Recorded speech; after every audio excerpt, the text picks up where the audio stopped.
UP में जराइम की दुनिया और उसके किस्से कोई नई बात नहीं है। यूपी एक ऐसा राज्य है जहां हर दौर में जराइम की दुनिया से कम एक ऐसा नाम जरूर रहा है जो चर्चा में बना रहा हो। यूपी में अपराध और अपराधियों की लिस्ट लंबी है, लेकिन इनमें से कुछ किस्से, कुछ कहानियां ऐसी हैं जो भूतों न भविष्यति वाली हैं। कहानी शुरू होती है 90 के दशक से। हम सभी को मालूम है अपराध और राजनीति का मेल काफी पुराना है। आपको जानकर हैरानी होगी कि पढ़ने लिखने वाले परिवार से ताल्लुक रखने वाला शख्स अपराध की दुनिया में कदम रखता है और देखते ही देखते उत्तर प्रदेश का डॉन बन जाता है। एक ऐसा शख्स जिसके खात्मे के लिए यूपी पुलिस को स्पेशल टास्क फोर्स यानी एसटीएफ तक का गठन करना पड़ गया। एक ऐसा गैंगस्टर जिसकी दुनिया में पैर जमाने की कहानी बेहद ही फिल्मी है।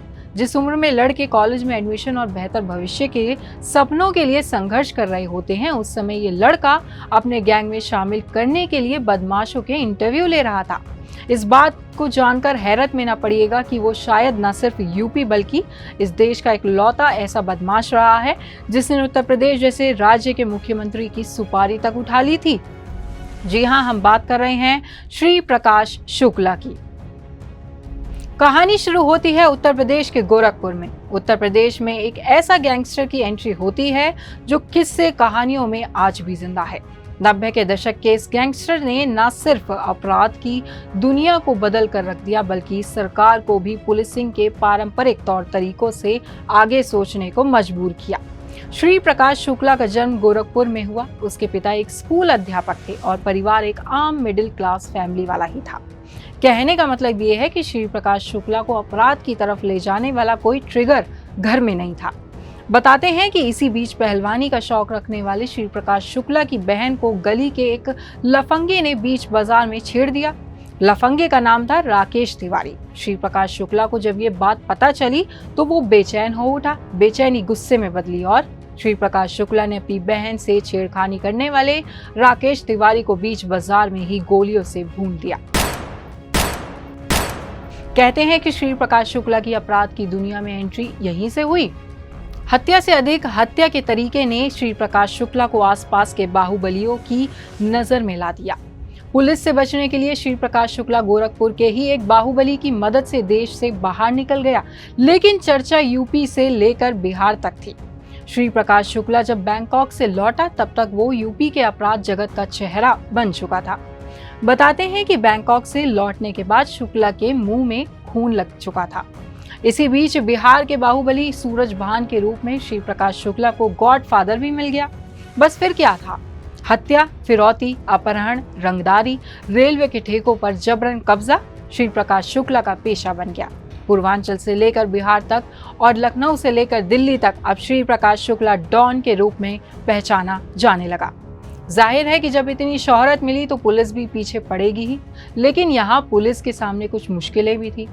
पुलिस को श्री प्रकाश शुक्ला का घर, माँ बाप, बहन सभी के बारे में जानकारी तो थी, लेकिन शुक्ला की ना तो फोटो पुलिस के पास थी और ना ही उसका कोई ठिकाना। इधर शुक्ला गोलियां बरसाता अपना आपराधिक साम्राज्य बढ़ा रहा था, उधर पुलिस अपराधियों का सिरदर्द बढ़ रहा था।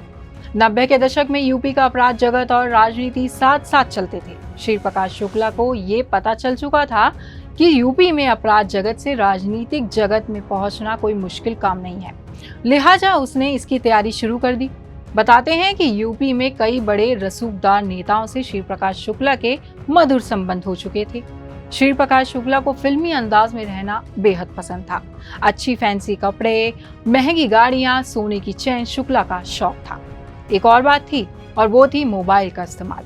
श्री प्रकाश शुक्ला 90 के दशक में मोबाइल का इस्तेमाल खूब किया करता था। उसके पास एक दर्जन से अधिक सिम कार्ड थे और वो एक सिम कार्ड ज्यादा इस्तेमाल नहीं करता था और यही वजह थी कि उसे ट्रेस करना पुलिस के लिए मुश्किल था।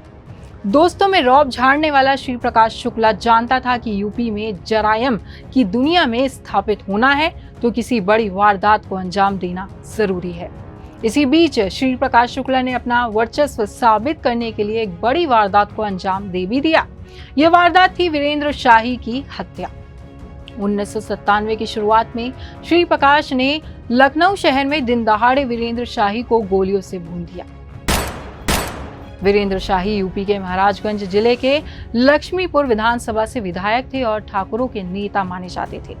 पहली गोली चलाए हुए श्री प्रकाश शुक्ला को काफी वक्त बीत चुका था। अपराध जगत में तो शुक्ला की चर्चा हर ओर थी, लेकिन राजनीति में उसे लोग अभी हल्के में ले रहे थे। ऐसे में शुक्ला ने वीरेंद्र शाही की हत्या कर सनसनी फैला दी।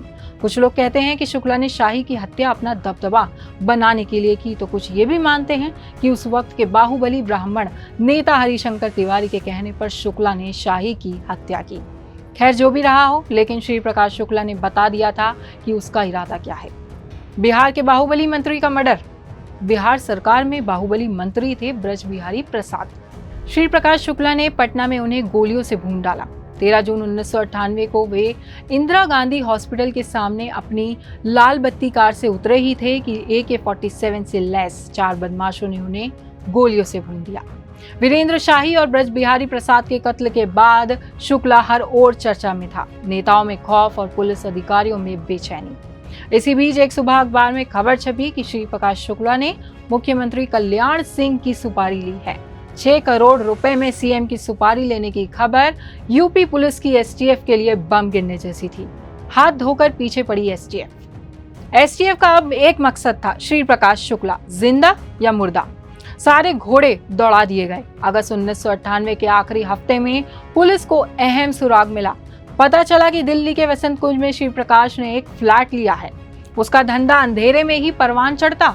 शाम का झटपुटा होते ही वह अपने मोबाइल फोन से कॉल करने लगता, मगर उससे एक बड़ी गलती हो गई। उसके पास 14 सिम कार्ड थे, लेकिन पता नहीं क्यों जिंदगी के आखिरी हफ्ते में उसने एक ही कार्ड से बात की। इससे पुलिस को उसकी बातचीत सुनना और उसके इलाके को खोजना आसान हो गया।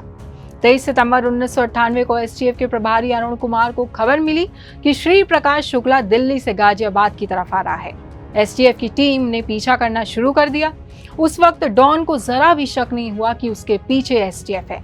जैसे ही उसकी कार सुनसान इलाके में पहुंची, एसटीएफ की टीम ने अचानक उसकी कार को ओवरटेक कर उसका रास्ता रोक दिया। पुलिस ने उसे सरेंडर करने को कहा, लेकिन उसने नहीं माना और फायरिंग शुरू कर दी। शुक्ला और उसके दोस्तों ने 14 से 15 राउंड फायर किए, जबकि जवाब में पुलिस ने लगभग 45 राउंड फायर किए। पुलिस की कार्रवाई में श्री प्रकाश शुक्ला मारा गया और इसी के साथ यूपी के अपराध जगत का एक बाहुबली किस्से कहानियों और पुलिस की फाइलों में सिमट गया। रंगदारी, रंगबाजी, गोली और बंदूक तभी तक चलती है जब तक पुलिस कमजोर हो, वरना शुक्ला की कहानी पहले ही खत्म हो जाती। थोड़ी देर जरूर हुई, लेकिन शुक्ला की मौत के बाद तत्कालीन सीएम कल्याण सिंह ने चैन की सांस ली और शुक्ला को गिरा देने वाली टीम को इनाम से नवाजा गया। शुक्ला का अंत ऐसे नहीं होता अगर वे बदमाशी और रंगबाजी के नशे में चूर ना होता। आप देख रहे हैं खबर उत्तराखंड। अगर आप हमें YouTube पर देख रहे हैं तो हमें सब्सक्राइब करें और बेल आइकन दबाएं। अगर आप हमें Facebook पर देख रहे हैं तो हमें फॉलो जरूर करें।